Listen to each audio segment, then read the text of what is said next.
நிழலாய் வாழும் காதல் ஒரு உண்மையான சம்பவம்.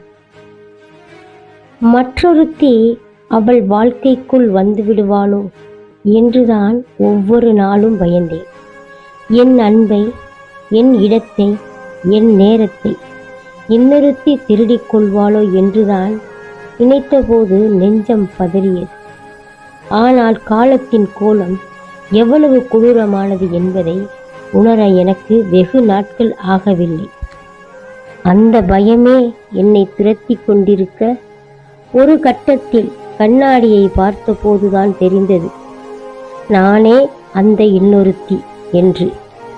அங்கீகாரம் இல்லாத அன்பு, உலகத்தின் கண்களுக்கு முன்னால் கைகோர்த்து நடக்க முடியாத ஒரு உறவு, அவனுடைய அழகான வெளிச்சமான வாழ்க்கையில் நான் ஒரு இருட்டு ரகசியம்.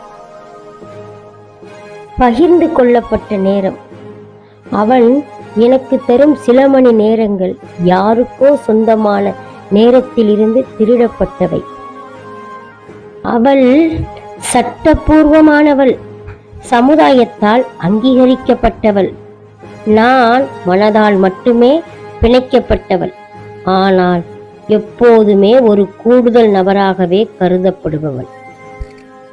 பயம் என்பது மற்றவர்கள் வருகையைக் கண்டு அல்ல, நாம் யாருக்கோ தெரியாமல் மறைந்து கொண்டிருக்கிறோமோ என்பதை உணரும்போதுதான் அதிகமாகிறது. தனிமை என்பது ஆள் இல்லாத இடத்தில் இருப்பதல்ல, ஒருவருடைய இதயத்தில் இருந்து அவருடைய வாழ்க்கையில் ஒரு அங்கீகாரத்தை பெற முடியாத தவிப்பதுதான் உண்மையான தனிமை. என் கதையில் கதாநாயகி நான் தான் என்று நினைத்தேன். ஆனால் நான் வெறும் கிளை கதையாகவே முடிந்துவிட்டேன்.